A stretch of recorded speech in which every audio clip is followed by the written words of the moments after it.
بسم الله الرحمن الرحيم. تبارك الذي بيده الملك وهو على كل شيء قدير،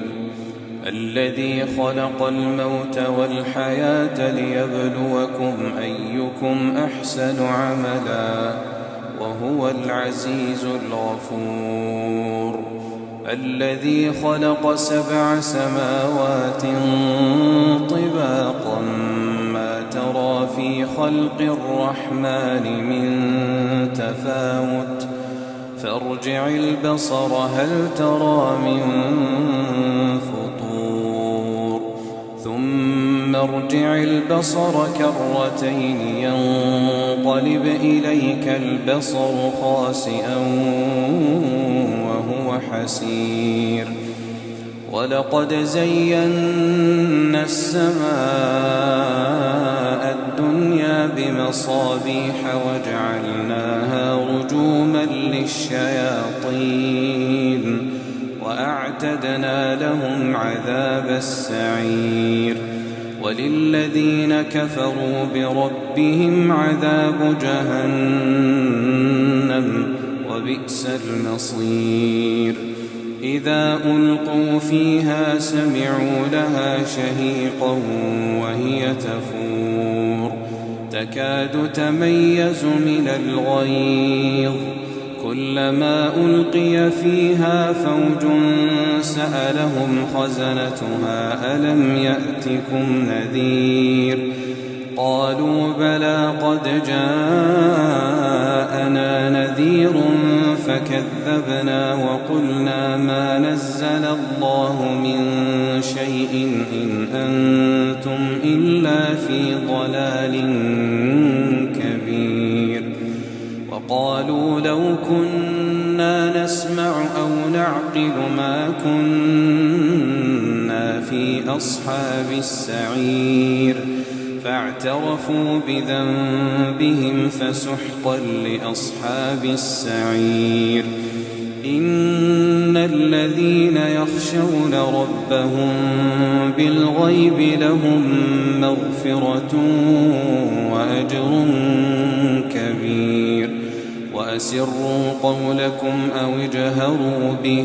إنه عليم بذات الصدور، ألا يعلم من خلق وهو اللطيف الخبير، هو الذي جعل لكم الأرض ذلولا فامشوا في مناكبها وكلوا من رزقه وإليه النشور.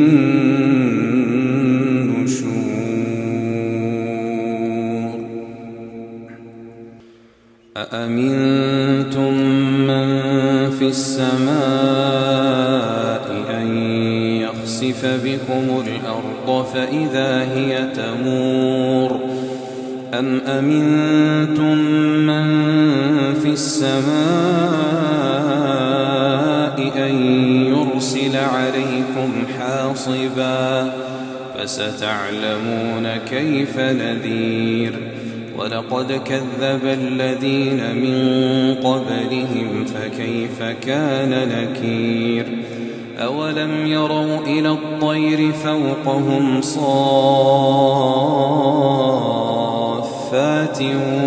ويقبضن ما يمسكهن إلا الرحمن إنه بكل شيء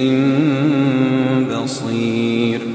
أمن هذا الذي هو جند لكم ينصركم من دون الرحمن إن الكافرون إلا في غرور، أمن هذا الذي يرزقكم إن أمسك رزقه بل لجوا في عتو ونفور، أفمن يمشي مكبا على وجهه أهدى أمن يمشي سويا على صراط مستقيم، قل هو الذي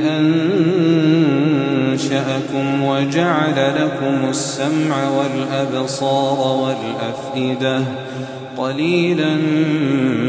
ما تشكرون قل هو الذي ذرأكم في الأرض وإليه تحشرون ويقولون متى هذا الوعد إن كنتم صادقين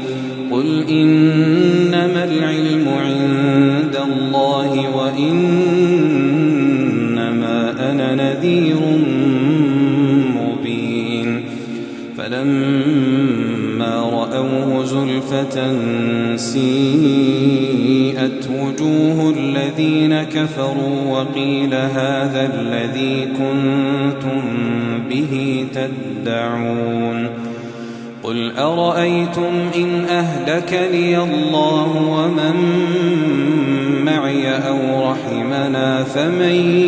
يجير الكافرين من عذاب أليم قل هو الرحمن آمنا به وعليه توكلنا فستعلمون من هو في ضلال مبين قل أرأيتم إن أصبح ماؤكم غورا فمن يأتيكم بماء